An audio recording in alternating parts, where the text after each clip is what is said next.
할텐 라디오 이동경의 뉴스 정면승부 2부 시작합니다. 이번에는 청년들의 눈으로 정치권을 바라보는 정치 청년의 눈 시간입니다. 조상호 전 더불어민주당 상근부대변인, 국민의힘 이준석 전 최고 나왔습니다. 어서 오십시오. 네, 안녕하세요. 네, 안녕하세요.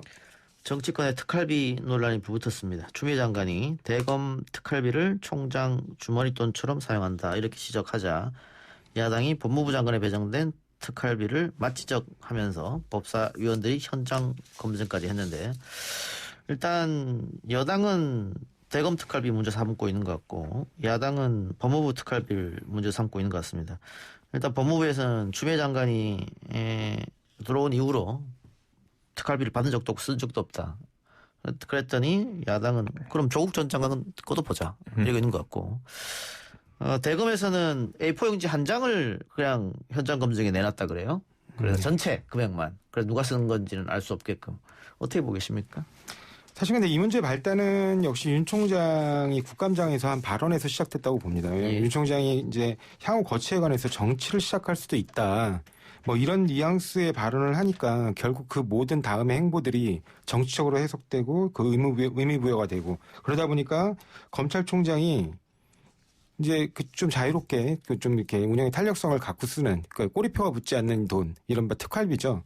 그 특활비에 대해서 사실상 이제 통제할 방법이 없이 혹시 검찰총장이 향후 자신의 정치적인 행보에 어떤 뭐 약간 정치자금 내지 쌈짓돈처럼 쓸 수도 있는 거 아니냐, 그런 오해를 불러일으키고 의혹을 불러일으킨 거라고 보거든요. 그래서 이 부분에 대해서는 지금 검찰총장의 약간 그러한 애매모호한 태도 때문에 앞으로 향후 이 검찰이 전체 조직으로 수행하는 모든 수사나 그런 정치적으로 민감한 사건, 또 때로는 운영에서의 민감한 부분들이 전부 정치적으로 해석되지 않을까, 그 부분이 참 염려스럽습니다. 아니 근데 저는 검찰총장의 거취에 대해서 물어본 것도 민주당이요, 거기다 답하는 것도 굉장히 언론적이었거든요. 나중에 국민을 김도부 의원이 물어보셨죠. 그러니까 어쨌든 퇴임한 이후에 국민을 위해 봉사할 길을 찾겠다라고 한 것이고, 거기에 대해서 민주당 의원들이 확대 해석을 하는 그런 상황인 건데, 예를 들어 제가 만약에 추미애 장관이 면전에 있으면은 법무부 장관 마침 뭐 하실 겁니까 그러면은 본인도 비슷한 말 할걸요? 다시 정치하고 싶을걸요? 근데 그런 상황에서 장관은 정무직이니까. 아니 그래서 제가 이렇게 얘기하는데, 네. 그래서 만약에 지금 추미애 장관이 그러면은 물론 정치인 출신이지만은 앞으로 정치를 할 사람이라면은 똑같이 적용될 수 있는 논리입니다. 지금 하는 모든 행동 하나를 정치적으로 해석할 수 있고 거기에 대해서 저희가 지적을 할 수 있거든요.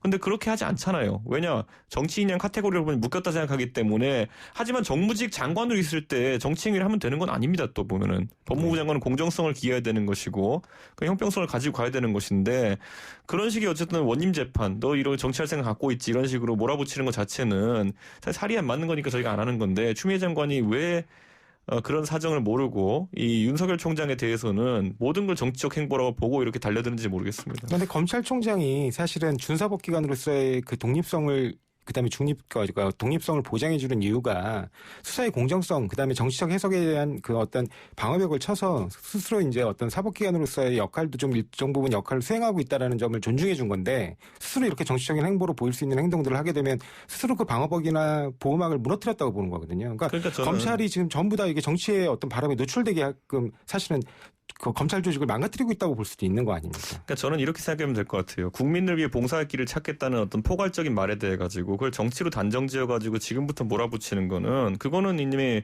저는 과도한 지점이 있다. 예를 들어 그러면 김호수 법무부 차관, 그분은 사퇴하시고 뭐 하시나요 지금?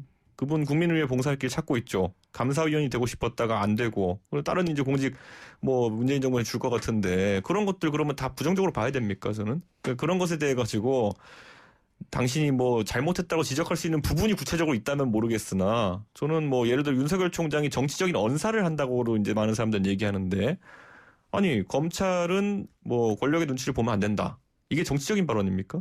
근데 문서 파쇄 사건에서 150명 가까운 그 수사 인력을 동원하는 것도 굉장히 정치적이죠. 이분은 원래 이런 분이에요. 예를 들어 수사할 때 대상을 가리고 그랬다면 모르겠으나, 예를 들어 예전에 적폐청산 수사라든지 국정농단 수사할 때 보면요, 그때 같은 검찰 조직에 있었던 분이 과도한 그런 수사라고 하면서 스스로 목숨을 끊을 정도로까지 압박 수사를 하는 분이거든요. 그런데 그게 저는 예를 들어 이게 좌우를 가려가지고 그렇게 했던 행적이 있다고 한다면 좀 모르겠으나, 알겠습니다. 이분은 원래 강압 수사. 제가 정리할게요. 제가 지금 특활비 하다 일로 번졌는데, 지금 조 전 부대변인 이야기는 그 국정감사장의 한 발언이 나는 정치할 수도 있다, 그런 뉘앙스를 풍겼기 때문에 굉장히 부적절한 거 아니냐. 그럼 뭐 어떻게 보면 수사를 이렇게 저렇게 하라 가이드라인 내는 것처럼 보이니까. 근데 반대로 이준석 전 최고는 원론적 이야기를 한 걸 확대 해석했다. 뭐 이렇게 지금 마무리하고요. 그 특활비는 어떻게 보는 거예요 지금? 저는 특활비에 대해서도 처음에 추미애 장관이 김종민 의원이랑 주고받으면서 문제 제기를 이제 한 거거든요. 아주 명시적이었어요. 중앙지검에 특활비가 내려가지 않는다라는 그런 지적이었는데 이번에 대검에서 그 확인시켜 준 거 아닙니까? 종이 한 장이 결국 들어있다는 내용이 각 지청별로 얼마 나눠줬는지 이렇게 나와 있는 거거든요. 그럼 반박 자료가 나온 것이고 그 자료가 허위라고 반박하지 않는 이상 저는 추미애 장관이 굉장히 큰 사고를 친 거다 이렇게 봐야 되는 것이거든요. 적어도 국민들이 궁금해한 내용을 김종민 의원이 대신 질문해가지고 그런 내용을 이제 추미애 장관이 답할 때는 뭐 알고 답하기 기대하는 거거든요. 나중에 어디서 그런 취득한 정보냐 저도 들었다 이러고 그냥 말았거든요. 그러면은 장관에게 허위 정보를 제공한 사람이 있다는 거 아닙니까? 전 이건 굉장히 추미애 장관도 심각하게 받아들여야 되는 것이고 그거는 윤석열 총장과 추미애 장관이 최근에 다소간에 어떤 갈등 관계가 있다 그래가지고 누가 모함을 하려고 든 것인지 아니 이간을 하려고 한 것인지 이런 것들을 따져봐야 되는 겁니다. 아니 이건 사실관계거든요. 돈을 줬는데 안 줬다고 그 추미애 장관은 제보한 사람이 누굽니까? 그 제보한 사람을 밝히지 못하고 만약 그 사람을 징계하지 못한다면은 추미애 장관이 지어낸 말이에요, 그거는. 그런데 기관 간에서 내려가는 돈의 금액을 가지고 이제 통상적이었다 이렇게 말씀을 하시지만 실제로 그 금액 외에 총장의 재량으로 이렇게 방문을 하면서 업무 보고를 받으면서 이렇게 배분하는 특활비도 상당히 많거든요. 그래서 그런 부분에서까지 다 지금 드러난 게 아니기 때문에 수사비가 부족하다고 하는 중앙지검의 어떤 뭐 지적이 있었다거나 내부적인 제보가 있었다면 그걸 지금 이 단계에서 그게 전혀 근거가 없는 소문이 사실이 아니다 이렇게 얘기할 건 아닙니다. 자, 그럼 여기서 아니 어쨌든 뭐 이건 영수증이 없는 돈이잖아요. 뭐 얼마 줬다고 영수증 끊어서 할 수도 없는 돈이니까. 그래서 이거를 다 들여다볼 방법이 없고 뭐 대검에서 안 내보내면 그만이니까. 여야 합의하면 볼 수 있는 거 아니에요, 근데? 뭐 합의 이전에 방법이 없습니다, 근데 사실. 결국 이 특수활동비라는 것 자체가 돈의 성격이라는 것이 수사나 아니면 기밀 활동을 하는 데 있어가지고 보안이 유지돼야 되는 부분에 대해 가지고 쓰도록 되어 있는 돈이거든요. 국회가 할 수 있는 판단은 예를 들어 지금 검찰이 하고 있는 것들 중에서 그런 기밀 수사 이런 부분이 별로 없다라고 판단한다면은 예산을 짤 때 줄일 수는 있습니다. 하지만 이거를 지금 갑자기 뭐 입법을 해가지고 까라고 한다든지 뭐 증빙 자료를 남기라고 한다면은 어렵다. 도입 취지와 맞지 않는 부분이 생깁니다. 예를 들어 국정원 같은 경우에도 똑같이 해야 될 텐데 국정원 요원들이 가가지고 해외에서 공작 활동하면서 카드로 끊어가지고 쓰고 나 기록 남기는 게 말이 됩니까 그게? 아, 그래서 지금 최근에 나온 이야기는 이참에 특활비를 다 없애자. 예를 들면 뭐 국회에서 나온 특활비 가지고 뭐 자녀 유학 보내고 또 생활비 쓰고 한 사람들 자기들 입으로 다 얘기했잖아요, 국회의원들이. 그런 것처럼 방금 말씀하신 국정원이나 국방부나 경찰청에서 쓰는 거는 어느 정도 이해가 가죠. 영수증 없이 써야 되는 거. 이해가는데 이게 법무부에서 꼭 이렇게 많은 특활비가 필요하느냐 이런 얘기가 있어서 이참에 특활비를 좀 많이 손보자 없애다든가 이런 정도 있는 것 같아요. 예, 사실은 근데 뭐 법무부의 외청으로서 검찰청이 있고 여전히 검찰청이 직접 수사를 하고 있는 상황이고 그 검찰 이제 직접 수사를 하다 보면 뭐 정보원 운영에 소소한 비용이 들어간다든가 아니면 마약 수사에서 어떤 미끼용으로 구매하기 위해서 비용이 들어간다든가 기타 뭐 각종 피싱 범죄에서 이른바 랜드비라 그러잖아요. 그런 비용들이 들어가기 때문에 이 지금 현재 단계에서 검찰청의 수사가 완전히 수사와 수사지 내지는 기소가 분리되지 않는 한 현 시점에서 폐지하기는 좀 어렵다고. 근데 이런 거죠. 2017년도에 나왔습니다만 검찰국장이 그 수사진들한테 건강 챙기라고 100만 원씩 봉투 줬잖아요.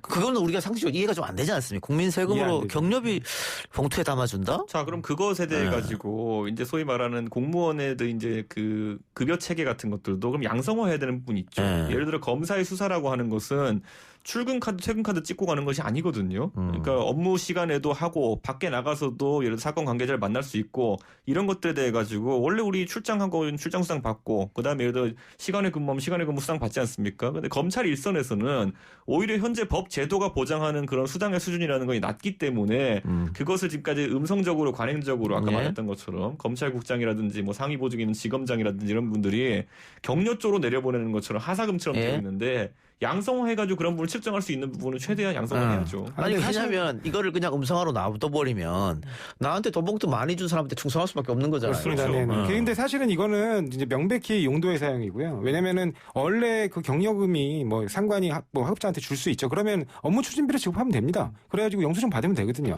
근데 지금 그런 약간 잘못된 관행으로 운영되고 있는 것이고 아까 말씀하신 부분 중에서도 5급 이상 공무원 같은 경우는 그런 게 어디 있습니까? 원래 5급 이상 공무원들은 야근수당이라는 게 있을 수가 없어요. 그러니까요. 국가가 그거는 뭐 노동법으로 보장하는 것도 아니고 이게 뭐 노동법 적용 대상도 아니고 공무원들을 경우에는 뭐 국민의 봉사자 아닙니까? 그러니까 그런 부분은 다 이제 간부 공무원으로서 수인해야 될 부분이기 때문에 뭐 그런 걸 가지고 얘기할 건 아닌 것 그러니까 같습니다. 이제 조 변호사 말한 거는 결국에는 법 체제 하에서 보수 체계를 이야기하는 것이고 보수 체계상 줄 필요가 없다라는 것인데 네, 맞습니다. 사실 조직을 돌린다 보면은 결국에는 방송국도 마찬가지 아닙니까? 예? 그런 상황에서 뭐 예를 들어 고용 형태에 따라 가지고 딱히 수당을 주지 않아도 되는 경우도 있습니다. 그런데 피자라도 한 판 돌려야죠. 뭐 그런 취지에서 이제 가는 것인데 저는 검찰에서 특히 수사 관련해 가지고는 아까 이동영 작가 말한 것처럼 이게 만약에 하사금처럼 이렇게 인식이 되게 되면은 결국엔 많이 주는 사람 쪽으로 흐를 수밖에 없는 그런 구조적인 문제가 있기 때문에 차라리 양성화를 수당화하는 게 낫다 이렇게 좀 봅니다. 아니, 저는 직급이 높은 사람에 경력금으로 대해서도. 그냥 경력금을 지금 현재 다른 부처가 지급하는 것처럼 업무 추진비로 해서 징빙 남기면 된다고 보고요. 특활비는 특활비 맞게 그 목적에 맞게 정말 기밀 수사에 필요한 비용 등으로 한정해서 사용하는 게 맞다고 봅니다. 예, 알겠습니다. 특활비 문제가 시끄러워졌으니까 이 참에 다시 한번 들여다보자. 정비도 하고 이런 여론이 좀 있는 것 같습니다. 그 추미애 장관, 윤석열 총장의 갈등 대립이 조금 심해지고 있는데 이번에도 윤석열 총장이 뭐 여론조사 1등하니까 추 장관이 그러면 나가서 정치해라 이런 얘기도 했고 많은 분들이 이제 피로감을 호소하고 있는 것 같아요. 그러면 추미애 장관도 윤석열 총장도 결국은 대통령이 인사를 했으니까 결자해지 차원에서 대통령이 이제는 좀 누구 한 명을 뭐 손을 들어주고 한 명은 내보내든지 그런 결정을 해야 되지 않겠느냐. 이런 것들이 언론에서 나오고 뭐 여러 정치권에서 나오고 있는 얘기 같아요. 어떻게 보세요? 사실은 근데 임기재 총장의 취지에 비추어 보면 윤석열 총장 자체에 대한 어떤 뭐 여러 가지 이제 좀 정치적인 행보라든가 그리고 어떤 준사법기관으로서의 정치적 중립성이 좀 뭔가 문제가 있다고 하는 부분들이 지적된다 하더라도 그게 명백하게 위법이 아닌 한 가급적 임기 보장을 해주는 거 외에는 다른 방법이 사실은 없습니다. 그리고 근데 이제 예를 들면 추미애 장관 같은 경우도 이렇게 계속해서 충돌하는 것보다는 뭐 정세균 총리께서도 뭐 말씀하셨잖아요. 좀 적정하게 서로 간에 품위를 지켰으면 좋겠다. 근데 그런 부분이 잘 이제 매끄럽게 진행이 안 되게 된다면 궁극적으로는 뭐 예를 들면 추미애 장관이 일정 부분 검찰 개혁에서 성과를 낸 다음에 적절한 시점에 인사를 하는 방법으로 정리하는 것도 하나의 방법이겠다 그렇게 생각하고 있습니다. 저는 그리고 윤석열 총장이 이제 정치를 할 것이다라고 계속 추미애 장관이 몰아붙이는 것에 대해 가지고 예전에 한동훈 검사도 검언유착이라 그래가지고 그렇게 공격을 하더니만은 제가 방송 나올 때마다 물어봐요. 한동훈 검사의 말 중에서 혹시 검언유착으로 의심될 만한 말을 한 게 있으면 한 문장만 소개해달라. 그럼 저는 7개월째 아무 얘기도 못 들었거든요. 저는 지금 윤석열 총장 같은 경우에도 포괄적으로 본인이 나중에 총장 퇴임한 다음에 봉사할 길 찾겠다. 요 단어 외에, 요 문장 외에 과연 정치 중립성에 위배될 만한 발언을 한 게 뭐가 있는지 제가 이제 알고 있는 거는 뭐 권력의 눈치를 보지 마라.